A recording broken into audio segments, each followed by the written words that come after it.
옆에 분들과 인사하도록 하겠습니다. 내가 교회입니다. 당신이 교회입니다. 우리가 교회입니다. 할렐루야. 아멘. 자, 오늘 본문 말씀을 중심으로 두 번째라도 눈을 떠야 산다. 두 번째라도 눈을 떠야 산다. 이런 제목으로 말씀을 전하도록 하겠습니다. 저는 안경을 쓰고 있습니다.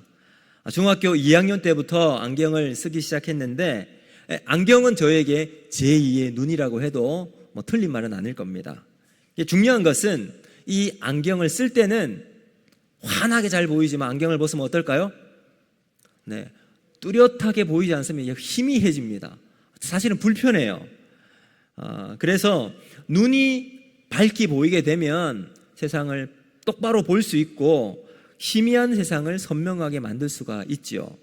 자, 여러분, 눈이 선명하면 세상을 제대로 보고 정확하게 판단할 수 있습니다. 근데 반대로 시야가 흐리면 어떨까요? 잘 보이지 않아서 흐려지게 되고 결국 잘못된 방향으로 갈 수 있는 여러분 그런 가능성이 많아지죠. 그러므로 여러분 눈이 나쁘십니까? 안경을 쓰시길 바랍니다. 세상을 밝게 환하게 보면 시야 안에 들어오는 모든 정보들을 바르게 판단해서 우리의 삶에 바른 길을 걸어갈 수 있게 될 것입니다. 그렇다면 우리의 영혼의 시야는 어떻습니까? 선명하십니까? 뚜렷하십니까? 예수님을 안다고는 하지만 그분이 정말 누구신가 뚜렷하게 보고 계십니까?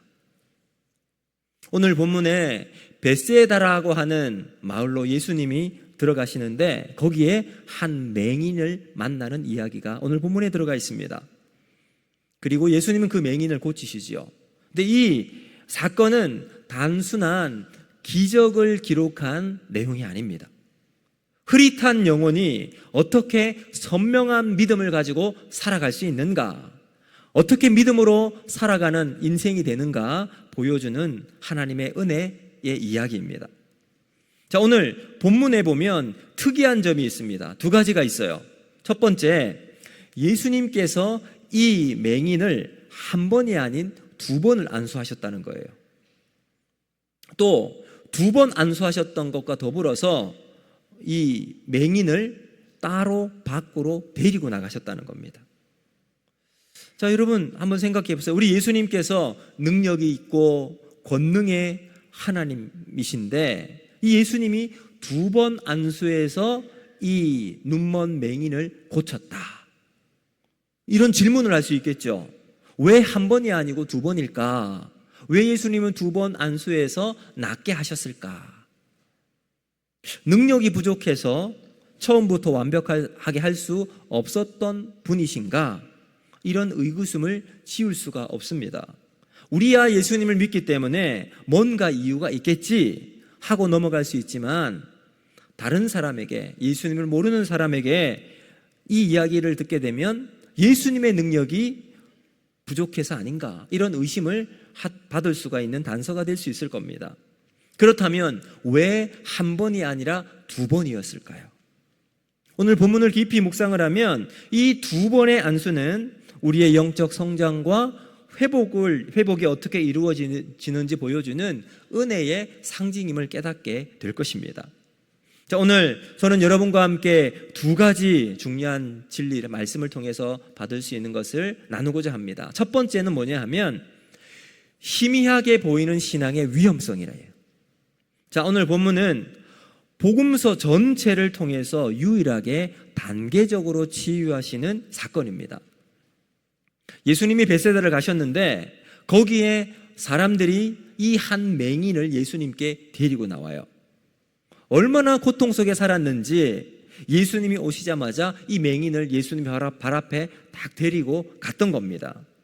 여기에 이제 앞서 말씀드린 것처럼 예수님의 두 가지 독특한 행동이 있습니다. 첫 번째, 이 맹인의 손을 붙잡고 벳세다 마을 경계를 지나 마을 밖으로 데리고 가신 행동이에요. 그리고 두 번째는 침을 뱉고 안수하시고 고쳐주신 거예요. 자, 우리 23절 말씀을 같이 한번 읽어볼까요? 23절 시작. 예수께서 맹인의 손을 붙잡으시고 마을 밖으로 데리고 나가사 눈에 침을 뱉으시며 그에게 안수하시고 무엇이 보이느냐 물으시니. 아멘. 자, 여러분 이 말씀을 보시면서 여러분 좀 의아한 생각이 들지 않으셨어요? 예수님께서 이 맹인의 눈에 침을 뱉으세요. 원래 침 뱉는 행위는 어떤 거죠? 모욕적인 거예요. 한번 침 뱉음을 당하면 말할 수 없는 불쾌감과 수치심이 느껴지게 되죠. 예수님께서 왜 이 맹인에게 그렇게 하셨을까? 근데 여러분 이 부분은 예수님께서 침을 뱉으시는 행동은 다른 의미로 우리가 보아야 합니다. 자, 이게 어떤 경우인가 제가 예를 들어보겠습니다. 요즘과 같은 여름철이 되면 우리를 가장 불편하게 만드는 불청객이 있습니다. 뭐예요? 모기. 예. 여러분 모기 평안하십니까? 모기에 물리면 여러분이 가장 먼저 찾는 것은 뭐예요? 물파스. 예, 물파스를 바르면 그나마 이게 조금 진정이 됩니다. 물파스가 없으면 어떻게 합니까? 손톱으로 십자가를 이렇게 하기도 하지만 물파스가 없으면 어떻게 하세요? 이렇게 침을 바를 때가 있습니다. 제가 어렸을 때 상처가 나거나 벌레에 물렸다고 하면 저희 할머니께서 이런 말씀을 하셨어요. 된장을 발라라. 사실 그때는 물파스가 없었기 때문에 된장도 없으면 어떻게 하죠? 그때 또 침을 바른 그런 기억이 있습니다. 누가 가르쳐 준 것도 아닌데 그렇게 많이 하더라고요. 자, 지금 이 부분도 마찬가지인 것 같아요.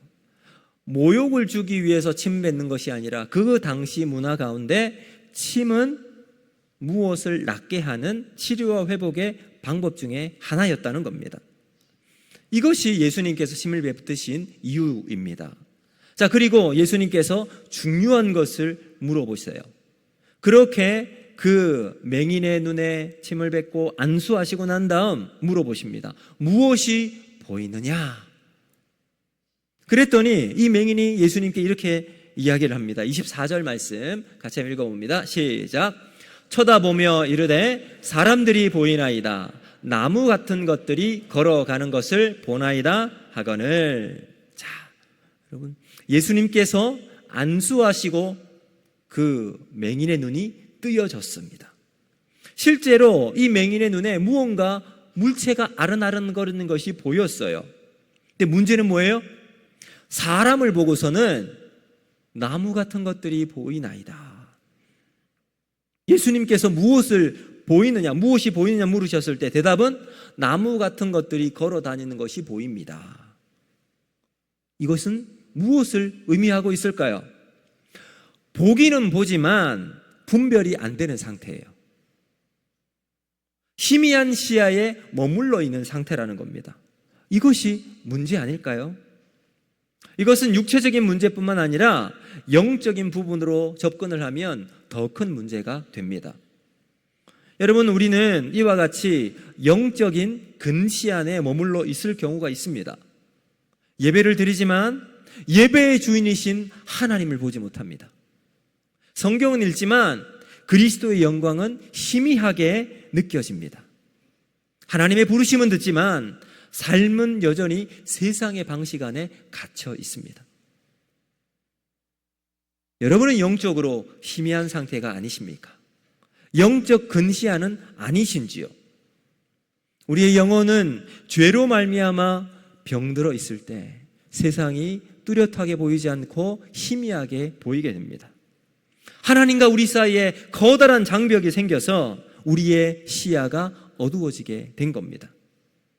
회개하지 않으면 더 어두워지고 나빠질 텐데 우리는 그냥 괜찮다고 아무 일이 없다고 그냥 그 자리에 우리가 앉아있지는 않습니까? 여러분, 그래서 예수님은 21절에 이렇게 말합니다. 아직도 깨닫지 못하느냐? 우리가 그렇게 살면 안 되지 않습니까? 이때 우리는 다시 예수님 앞에 나아가야 할 줄로 믿습니다. 우리가 성경을 아무리 읽어도 그리스도가 그 안에 보이지 않으면 의미가 없는 거예요. 웨스트민스터 소요리 문답 1번을 보면 질문은 이렇게 합니다. 사람의 제일 되는 목적은 무엇인가? 이때 답은 뭐예요? 우리가 세례문대로 할 때 이걸 계속해서 들었습니다. 이 답을 우리는 외우는 사람도 많이 있어요. 한번 같이 한번 읽어볼까요? 시작. 사람의 제일 되는 목적은 하나님을 영화롭게 하는 것과 영원토록 그를 즐거워하는 것. 아멘. 여러분 믿으십니까? 아멘이세요. 그런데 정작 하나님이 누구신지, 어떻게 그분을 즐거워해야 할지 모르는 채 살아가는 경우가 허다합니다. 사랑하는 성도 여러분, 오늘도 예수님께서는 우리에게 똑같이 물으십니다. 무엇을 보고 있느냐? 지금 예배드리는 우리에게 주님이 질문하십니다. 예배에서 무엇을 보고 있느냐? 겉으로 보기에 주일날 예배를 드리는 우리는 그리스도인이에요. 주일 오전 11시 옥포 제일교회 본당에서 예배를 드리는 우리의 모습을 한번 보세요. 우리 남자분들 보면 양복을 착 입고 오셨어요. 이런 무더위 속에서도 긴팔, 양복을 입고 예배를 드리고 있습니다. 우리 여성분들 아주 깔끔하고 예쁜 옷을 입고 오셨습니다. 그런데 우리의 영적인 눈은 흐릿하고 우리의 삶에 세상에 갇힌 돈과 쾌락과 자신의 자존심, 여기에 우리의 눈이 가려있지는 않으신지요? 영원한 것을 깨닫지 못하고 보아야 할 것을 보지 못하는 우리의 연약함을 우리는 주님 앞에 가지고 나가야 할 줄로 믿습니다. 온전히 보지 못하는 우리의 모습, 연약한 믿음으로 세상을 살아가는 우리를 보아야 합니다. 그리고 우리는 주님 앞에 고백합시다. 그러면 우리 주님은 우리를 다시 만져주실 줄로 믿습니다. 예수님은 우리를 다시 회복시켜 주시는 주님이시라는 겁니다. 그래서 오늘 본문의 두 번째 우리가 깨달아야 할 것, 바로 예수님은 다시 만져주시는 분이시라는 겁니다. 저는 이 오늘 본문을 보면서 가장 감동적인 단어를 하나 찾으라고 한다면 바로 다시입니다. 다시. 25절 말씀인데 같이 한번 읽어볼까요? 시작. 이에 그 눈에 다시 안수하심에 그가 주목하여 보더니 나아가서 모든 것을 밝히 보는지라. 아멘. 보세요. 우리 주님은 실패하신 것이 아니라는 거예요. 주님은 첫 번째, 두 번째 만진 것에 의도와 목적이 있다는 겁니다. 여기서 주목해서 볼 것은 예수님이 벳세다, 맹인을 만난 것은 어디였어요? 벳세다였습니다. 근데 예수님은 그를 데리고 손을 붙잡고 그 벳세다 동네를 지나서 다른 곳에서 이 맹인을 고쳐주세요. 다른 곳으로 데리고 가세요. 벳세다가 어떤 곳일까요? 베드로의 고향이기도 하고요, 수많은 예수님의 기적을 경험했던 마을이었습니다. 성경은 이렇게 기록합니다. 누가복음 10장 13절 같이 한번 읽어볼까요? 시작. 화 있을진저 고라시나 화 있을진저 벳세다야, 너희에게 행한 모든 권능을 두로와 시온에서 행하였더라면 그들이 벌써 베옷을 입고 제에 앉아 회개하였으리라. 아멘. 여러분, 벳세다가 어떤 도시였어요? 예수님께서 엄청난 기적, 권능을 많이 베풀었던 도시였습니다. 그런데 회개하지 않고 완악하게 예수님을 배척했던 마을이었습니다. 그래서 예수님은 이 맹인을 데리고 바깥으로 가신 거예요. 보기는 보아도 보지 못하는 사람들이 가득한 땅, 그곳에서 예수님은 따로 그를 데리고 나가셔서 만져주신 거예요. 뭘까요? 구별이라는 겁니다. 더 이상 거기 머물지 말아라. 눈을 떠서 보기는 보아도 보지 못하는 영적 맹인이 득실득실대는 곳에서 떠나라. 심지어 예수님께서는 그 맹인을 고치신 다음 26절을 보시면 마을에는 들어가지 말라라고까지 말씀하세요. 여러분, 우리가 믿는 믿음은 무엇일까요? 바로 예수님께서 다시 안수하여 고쳐주시는 은혜의 반복이에요. 다시 베푸시는 은혜로 살아가는 것이 믿음입니다. 예수님의 사랑은 무한하고 영원한 사랑입니다. 우리가 실패하고 넘어져도 다시 일으켜주시는 사랑이 예수님의 사랑입니다. 탕자처럼 세상에 방황하고 허랑방탕하게 살다가 아버지를 기억하고 돌이켜 그 길로 돌아갔을 때 우리의 하늘 아버지 되시는 하나님은 그 넓은 사랑의 품에 우리를 다시 안아주십니다. 다시 사랑하는 아들로, 사랑하는 딸로 맞아주시는 하나님이십니다. 여러분, 성경의 여러 곳에서 이런 반전의 다시 이야기가 많이 나오는데, 요나서를 보시면요, 요나서 우리가 잘 알고 있잖아요. 많은 사람들이 요나서의 중심은 풍랑에 있다, 아니면 물고기 뱃속에 있다, 회개하는 저 니느웨에 있다. 진짜 반전은 어디 있는가? 요나서 3장 1절에 나와요. 자, 한번 보실까요? 여호와의 말씀이 두 번째로 요나에게 임하니라 이르시되. 여기 바로 두 번째 임하신 하나님의 말씀이에요. 여러분, 요나 선지자라고 이야기하는데 세상 천지에 하나님 말씀에 불순종하고 정반대 방향으로 가서 자신의 하나님의 말씀을 전하지 않기 위해서 가는 선지자가 세상에 어디 있습니까? 니느웨에 가라고 했더니 엉뚱한 다시스 행배를 타고 이제는 됐다, 마음 편안하게 깊은 잠에 빠진 하나님의 선지자라고 했던 요나. 여러분, 그런 사람이 무슨 선지자입니까? 여러분, 이런 선지자를 가르쳐서 가짜 선지자예요. 그럼에도 불구하고 하나님은 요나를 다시 부르세요. 다시 말씀해 주십니다. 두 번째로 하나님의 말씀이 요나에게 임하니라. 기회를 주시고 다시 회복할 수 있는 길을 만들어 주십니다. 우리 주님은 단번에 고쳐줄 수 있는 능력이 있으신 분이십니다. 한 번이 아닌 두 번 하시는 예수님. 여러분, 오늘 이 말씀을 하시기 전에도 우리가 앞서 마가복음을 쭉 살펴볼 때 오병이의 기적도 예수님이 행하셨습니다. 그 당시 이 기적을 맛본 이 제자들이 얼마나 흥분되었습니까? 기뻐하며 예수님을 정말 이렇게 극진히 모셨습니다. 그럼에도 불구하고 그들의 눈은 열리지 않았습니다. 다시 예수님은 칠병이의 기적을 베푸셨어요.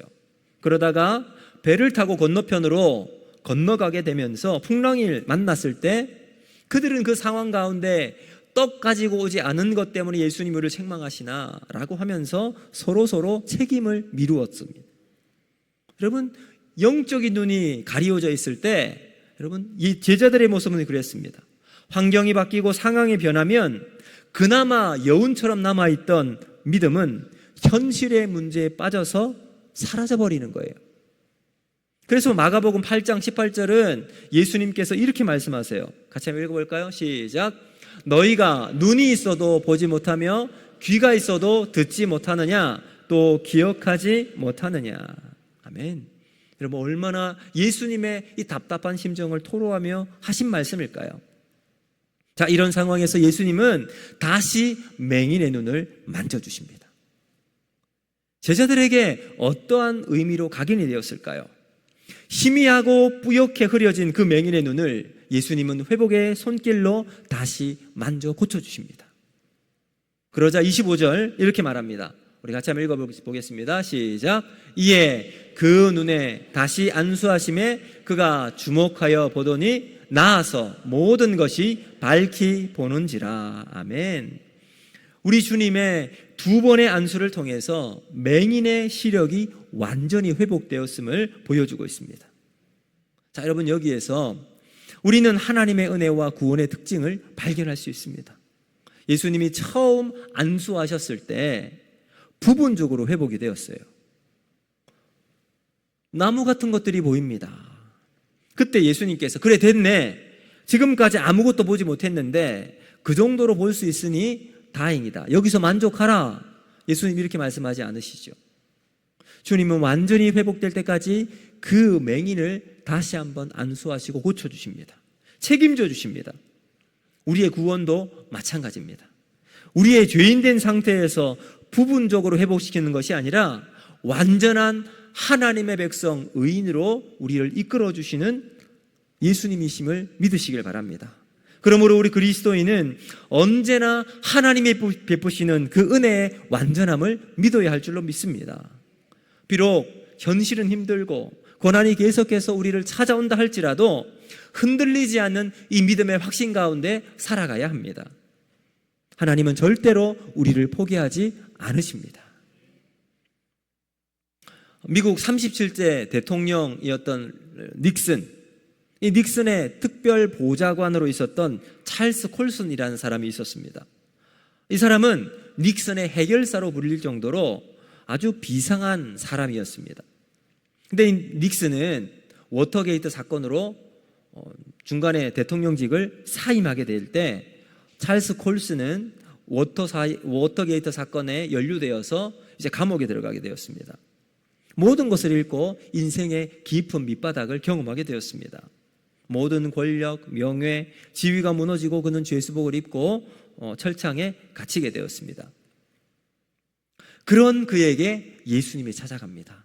한 친구가 그에게 복음을 전하고 콜슨은 진심으로 회심하게 되었습니다. 그리고 그는 감옥에서 출소한 다음 프리즌 펠로우십이라는 전 세계 최대의 교도소 복음화 사역 단체를 만들게 되었습니다. 그리고 그는 이렇게 고백합니다. 나는 감옥에서 진짜 자유를 얻었습니다. 예수 그리스도가 내 인생에 다시 기회를 주셨습니다. 그는 수많은 재소자들의 인생을 복음으로 변화시키는 삶을 살아갑니다. 어떻게 그렇게 살아갈 수 있었을까요? 자신의 실패와 추락을 주님의 은혜로 덧입어 더 위대한 사역을 통해서 사람들에게 변화를 주게 되었습니다. 사랑하는 성도 여러분, 찰스 콜슨처럼 무너진 인생이라 할지라도 예수님의 은혜는 다시 살리는 은혜인 줄로 믿습니다. 주님은 포기하지 않으시고 다시 안수하시고 우리를 향한 그분의 목적을 이루어 나가시는 분이십니다. 실패했다고요? 끝이 아닙니다. 흐릿하게 보이지 않게 되어도 괜찮습니다. 오늘도 주님은 다시 우리에게 안수하실 줄로 믿습니다. 다시 말씀하시고 다시 기회를 주십니다. 그리고 그 은혜의 손길은 단지 우리를 회복시키는 것을 넘어서 다시 다른 사람을 살리는 구원의 손길로 우리를 사용하실 줄로 믿습니다. 그러므로 사랑하는 성도 여러분, 두 번째라도 우리는 눈을 다시 떠야 하는 겁니다. 흐려 보이지 않아도 다시 주님의 손길을 구하는 우리가 되시길 바랍니다. 예수님은 끝까지 회복시키는 분이시라는 것을 기억하시길 바랍니다. 이제 말씀을 맺도록 하겠습니다. 사랑하는 여러분, 오늘 주님은 우리에게 물으십니다. 무엇이 보이느냐? 여전히 흐릿한 세상을 보고 계십니까? 세상의 문제로 앞이 막힌 것들만 우리 눈에 보입니까? 예배는 드리지만 감동은 없고, 말씀은 듣지만 삶이 변화되지 않고, 기도하지만 응답이 없는 삶으로 주님과 점점 멀어진 삶을 살아가고 있지는 않으십니까? 여러분, 그럼에도 불구하고 괜찮습니다. 바로 그 자리가 예수님께서 우리에게 손을 내미는 자리인 줄로 믿습니다. 희미한 것밖에 보이지 않아도 주님은 우리를 포기하지 않으십니다. 오늘 주님은 다시 말씀하십니다. 다시 안수하시고 다시 일으켜주시는 손길을 내밀어 주십니다. 그래서 우리의 어둡고 희미해진 눈을 밝혀주실 줄로 믿습니다. 내가 다시 너를 고쳐주겠다. 너를 다시 사용하겠다. 끝까지 책임지겠다. 그러므로 우리가 다시 주님께 돌아오는 시간이 되기를 바랍니다. 흐릿한 믿음, 무너진 믿음, 상한 자존심까지 우리 주님의 손에 맡기시기를 바랍니다. 우리를 만지시는 그 은혜의 손길로 회복되어 주 안에서 믿음으로 살아가는 저와 여러분이 되기를 주님의 이름으로 축복합니다. 다시 사랑하시는 주님의 손길로 일어서기를 바라고 다시 보내시는 주님의 사명으로 우리의 인생을 걸어가는 저와 여러분이 되기를 바랍니다. 이제 우리의 고백은 하나입니다. 주님, 우리를 다시 만져주시옵소서. 주님, 나를 다시 세워주시옵소서. 어떠한 상황에도 나는 주님을 붙들겠습니다. 주님, 당신만이 나의 시력이요 나의 생명입니다. 이 고백으로 우리의 삶을 살아가는 저와 여러분이 되기를 주님의 이름으로 축복합니다. 여러분, 이 고백으로 우리 함께 찬양하면서 우리의 믿음을 주님께 고백하지를